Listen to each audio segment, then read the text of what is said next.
I grew a brand new YouTube channel from 0 all the way to 1,000 subscribers in under 30 days. But the craziest part is that only 30 days later, it's at 7,000 subscribers and counting. Most YouTubers say you need to spend 1 to 2 years making videos before you see any growth. And this may have been the case in 2018 when they first started, but in 2024, there is a new type of channel like this, and this, getting hundreds of thousands of subscribers in just a few months. And they all follow a step-by-step strategy that I'm about to share with you completely for free, so that you can apply it to your channel and have your next video look like this. Because when you know how big YouTubers guarantee their videos go viral, you'll be able to consistently get 10,000 plus views on every video and grow to 1,000 subscribers in the next 30 days. All without having years of experience, genius IQ, or money to invest. So to get your first 1,000 subscribers, you need around 25,000 views. And most small YouTubers are averaging 100 to 1,000 views per video. This means that it will take you 25 to 250 videos to hit your first 1,000 subscribers. So the fastest way to get 1,000 subs fast is simply increase the average views per video. And there's a genius strategy that the big YouTubers use to do this to guarantee their videos go viral. And you can use the same strategy on your small channel, but they normally keep it behind a paywall in private WhatsApp groups or among their close friends. And I know that because I've been in those rooms and I've seen those conversations. So it's no wonder that they keep growing bigger while you're still waking up with no new subscribers. And I've used the same strategy on my channel to average 15,000 views per video, meaning that I only need to post twice to get 1,000 subscribers. So once you understand this strategy, you'll be able to beat the algorithm by only making proven videos. Just like Eric did with this one, just like MrBeast did with this one, and just like Jack Gordon did with this one.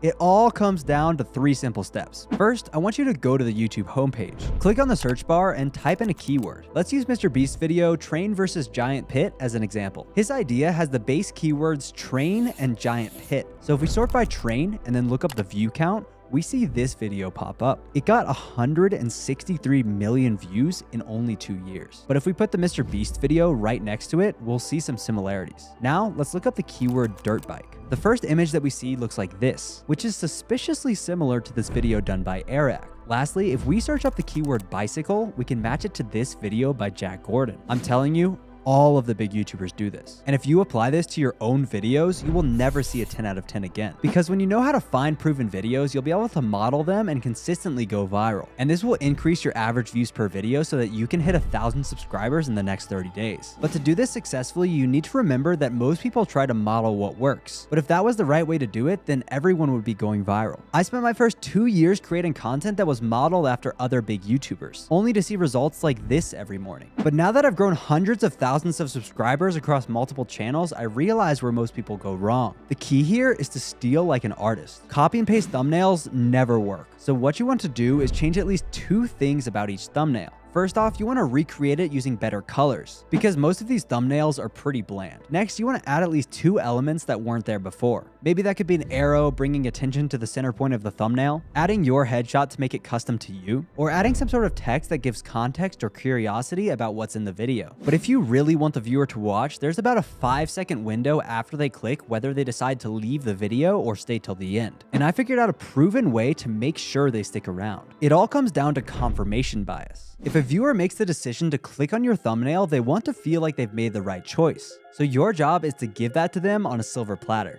Let's take a look at the channel Preston Goes. His title and thumbnail for this video were modeled off of this video using the same strategy we just went over, but he takes it one step farther. You can see that when we click into his video, he uses the exact same image as he used for the thumbnail. Doing this gives the viewer immediate satisfaction and gets them past the dreaded 5-second mark. But once your viewer has stayed past the 5-second mark, you need to keep them for the rest of the video, because they could click off at any time. Therefore, we need to write a script that will trap the viewer into watching your video so that you can take your retention graphs from this to this. And I've put together a 3-step process to make sure viewers stick around. And if you're still here right now, I guess it works. The first step is writing a perfect intro. Look at this graph. The biggest drop-off is in the first 30 seconds. And I guarantee if you look at your videos, you will also notice the same thing. After that, the line goes down slowly as viewers leave throughout the video. But it's not that bad. So the lower we can make this drop in the beginning, the higher we can start that line at and increase our AVP by 10 to 20%. And that 10% could be the difference between your video blowing up or never seeing the YouTube homepage. To do this, I'm about to give you a proven intro framework by Colin and Samir. And this exact framework is the same reason why you're here listening to me speak, because it targets the specific dopamine pockets in the brain that make viewers stick around. The first line in your intro should always immediately confirm to the viewer that this is the video they clicked on, and the packaging is not clickbait. Plus, there needs to be social proof. For example, the first line in this video was, "I grew a brand new YouTube channel from 0 all the way to 1,000 subscribers in under 30 days. This repeats the idea that this is a video about growing on YouTube fast. It also has a smidge of social proof because I'm showing I actually did it. The next is introduce new narratives and unclosed loops. You want to convey this in a simple manner visually to be easily understood. We do this by opening loops in the viewer's mind. An open loop is essentially a question that hasn't been answered yet. So in this video, I said this, but in 2024, there is a new type of channel like this, and this, getting hundreds of thousands of subscribers in just a few months. I didn't actually ask a question, but now the viewer is wondering what makes these channels different from mine. And if you pay close attention, I didn't actually answer that until later in the video. This infiltrates into the viewer's subconscious mind because they crave to have their questions answered. Because when that happens, they get a big hit of dopamine.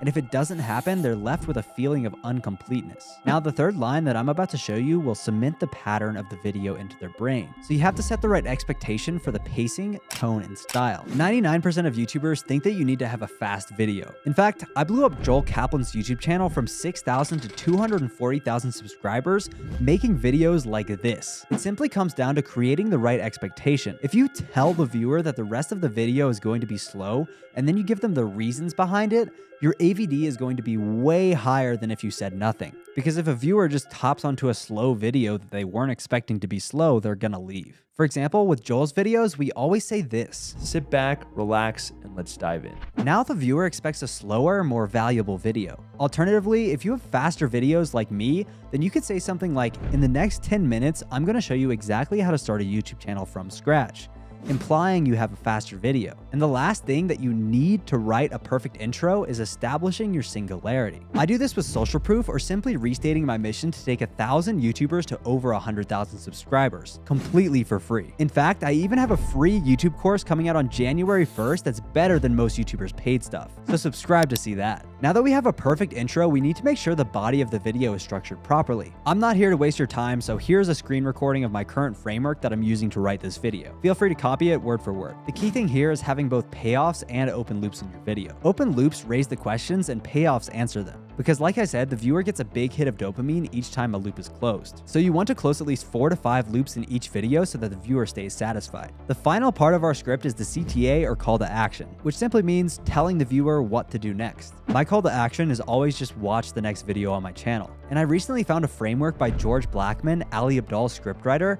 that has taken my in-screen click-through rate from this to this. That means that for every 100,000 views on my channel, I'm getting an extra 8,000 by changing just one thing. And trust me, these little changes make all of the difference in your YouTube growth. The framework looks like this: link, curiosity gap, and CTA/promise. Linking would be connecting your CTA to the end of your video. The curiosity gap would be opening a loop in the viewer's mind that they want answered. The CTA/promise would be telling the viewer what to do and why doing that thing will close the loop in their head. It's actually genius. It's gotten me tens of thousands of views for free. And altogether, it looks something like this. So now that you know how to both make a viewer click and stay on your video, you need to learn how to come up with ideas that are actually worthy of going viral. And there's an ideation strategy that I've been doing recently that's had a huge impact on my channel. So check out this video where I show you what it is and how you can use it to guarantee your next video goes viral. Thank you, and have a great day.